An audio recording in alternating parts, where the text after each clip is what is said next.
problems with motion in a vertical circle. Okay? So the first thing to do is to draw a very good circle. That's not a bad circle, is it? That's a good circle. That's a good circle. Okay. This is 5.00 kilograms. It's moving 9 meters per second. Right? It's in a 3.75 meter radius circle. Right? And the question is what force is needed at the top and at the bottom. Now we're not going to go to the side here. The side would actually be somewhat complex. Okay? We'd have to do like vector G forces, right? So we're just going to look at the very top and the very bottom. What is the forces needed to put it in motion at the top and at the bottom, right? So the first thing you're going to do is we've got the mass of this thing. Do you suppose the force of gravity is relevant to this? Yes. I'm thinking it is, right? So the first thing I'm going to do is I'm going to calculate the weight of the object. So the weight is equal to mg. That's going to be 5.00 times 9.81. That's going to be 49.05 newtons, okay? And let me make sure that I'm not off. I think I'm on. Okay, this is good. It's annoying to see a video and it's like this writing is off the screen, but we're talking about it, right? Okay, so that force of gravity is going to be acting down on this thing at the top. It's also going to be acting down on this thing when it's at the bottom. Yeah? That's going to be 49.05. Right? And then at the bottom, 49. Okay? Do you suppose it's going to be relevant to calculate the centripetal acceleration? Yes.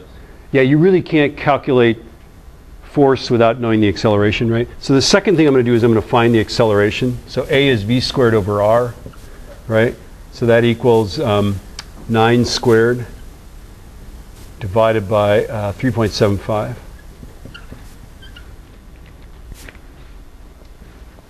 It's 21.6. 21.6, all right. 9 squared. I think you're right. Yeah, 21.6. So the acceleration is 21.6 meters per second squared. Okay. Now, let's ask the question. Okay.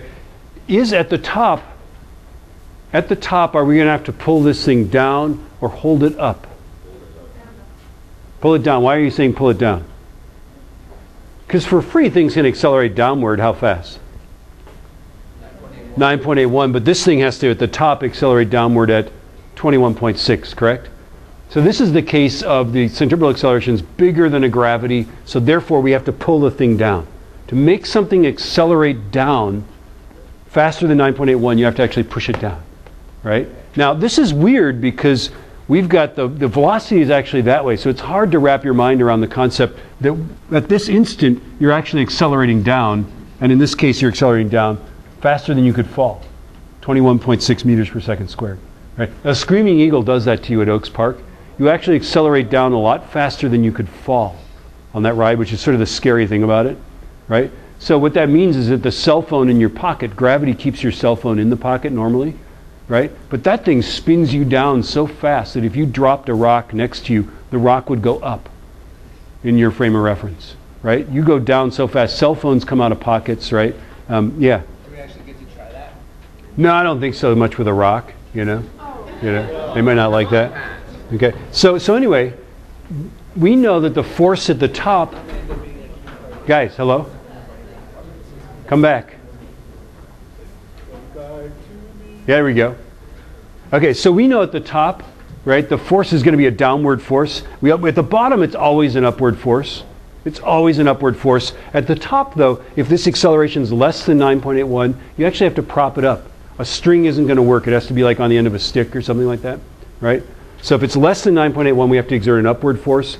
More than 9.81, we have to actually pull it down. Now, you don't need to understand that. The way I understand this, the way I'm going to show you how to do it, it's going to fall in your lap, okay? The direction of the force. We're just simply going to use Newton's second law, okay? Now, For those of you that are pirate fans, I'll also include an exciting pirate sequel. So there will be the pirate way, and then there will be Newton's way. Okay? Newton's way is really good because you already know how to do it.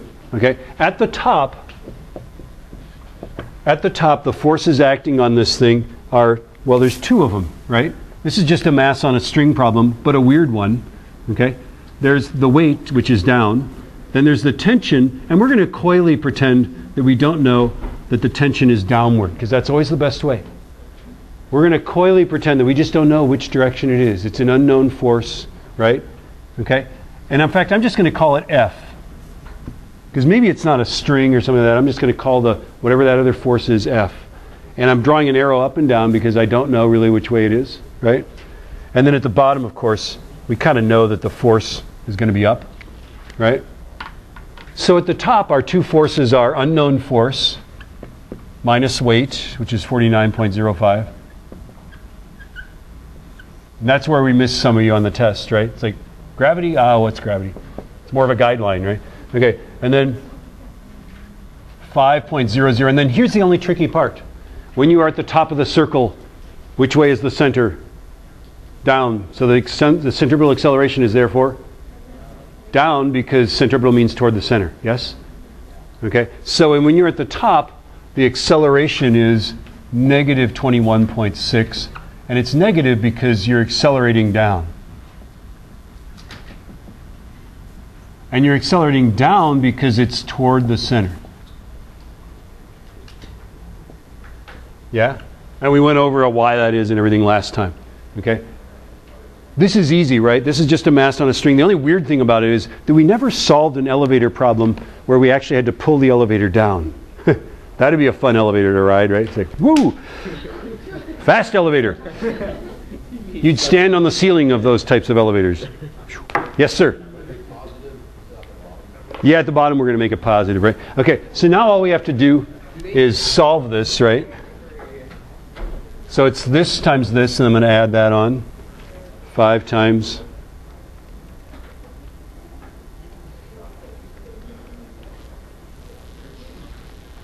And I get that the force is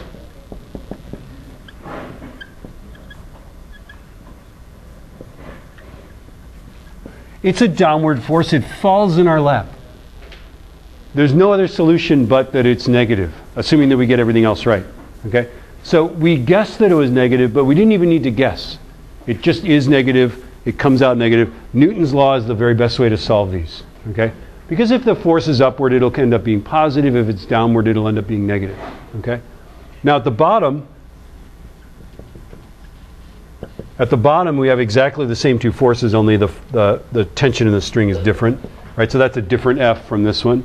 So F minus 49.05 equals 5.00 times. And now, when we're at the bottom, which way is the center? Yeah, we're now accelerating up. That's why there's more force, right? So it's positive 21.6. Okay, so yeah. So I'm going to go this times this. I'm going to add that, right? So let's go. Second entry. I'm just deleting. I'm so lazy. I'm just deleting. I get F equals positive 157.05 newtons to that. And not all those figures are significant, but there we go. Right? So that's the Newton's law way. Should I show you the pirate way? Yes. Arrgh, matey. Okay, so for the pirate way, you feel and measure 1 g less, right, at the top. Right? The ride minus 1 g. So that looks like this, 21.6 minus 9.81. What is the g force at the top? It's a downward force of 11.79. Right? That's the g force that you feel. Okay? And so therefore the force needed, the downward force, is equal to just mass times that. So 5.00 times 11.79.